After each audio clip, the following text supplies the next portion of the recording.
দেশে যাওয়ার পরে তুমি বাকে বলবে, ও মা, ভাই লক্ষণকে যে পঞ্চবটের বাঘে খেয়ে ফেলেছে।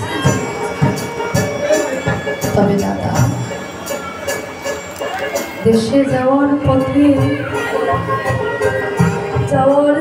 যে সরজ নদী পড়বে, ওই সরজ নদীর তীরে তোমার এই অভাগা লক্ষণের নামে একটু বালির পিণ্ড দিও, কারণ তোমার হাতের পিণ্ড না খেলে তোমার এই অভাগা লক্ষণে যে স্বর্গবাসী হতে পারবে না। দৌড়ে গিয়ে ভাইকে বুকে জড়িয়ে ধরেছে প্রভু রামচন্দ্র। চুপ কর ভাই, তুই কি বলছিস? তুই কি বলছিস? ওরে, এই বনে যে শুধু আমার একা আসার কথা ছিল, আমার ভাগ্যের সঙ্গে আমি তো তোকে জড়াতে চাইনি রে ভাই, তবুও তোরা আমার সঙ্গে এসেছিস। আর আজ যদি আমি তোদের এখানে রেখে একা দেশে চলে যাই, ওই অযোধ্যাবাসীর সম্মুখে আমি কি মুখ দেখাতে পারবো ভাই? তাই বলছি, চল ভাই, আমরা দু ভাই মিলে ওই রাবণের সঙ্গে যুদ্ধ করব।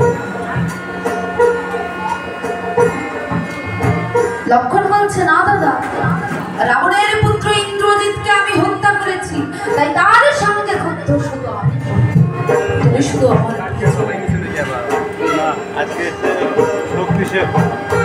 এই কথা বলে দু ভাই চলেছিল রণক্ষেত্রে। দূর থেকে রাবণ রাজা রথের উপরে দাঁড়িয়ে দেখতে পেয়েছে প্রভু রামচন্দ্র আর ভাই লক্ষণ আসছে। মনে মনে করজোড়ে প্রভুকে প্রণাম করে বলছে, প্রভু তুমি আমার প্রণাম নিও প্রভু,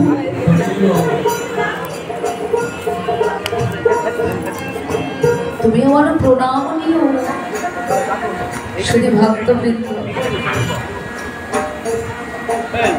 কোন ভক্ত যদি ভক্তি ভরে ওই ভগবানকে ডাকে, কোন ভক্ত যদি ভক্তি ভরে ওই ভগবানকে ডাকে, ভগবান যে ওই ভক্তের অন্তরেই বাধা পড়ে।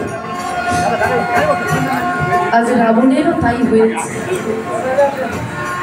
যুদ্ধ করতে এসেছে কিন্তু অন্তরে কত ভক্তি। দূর থেকে প্রণাম করে বলছে, দয়াময় তুমি আমার প্রণাম নিও। গভীর চিন্তায় মগ্ন হয়ে আছে রাবণ রাজা। সারথি ডাক দিয়ে বলছে, মহারাজ আপনার কি হয়েছে? আপনি চুপচাপ দাঁড়িয়ে আছেন কেন? সারথির ডাক শুনে রাবণ বলছে, না, আসলে আমি চিন্তা করছিলাম ওই রামের ভাই লক্ষণকে কেমন করে হত্যা করব।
শক্তি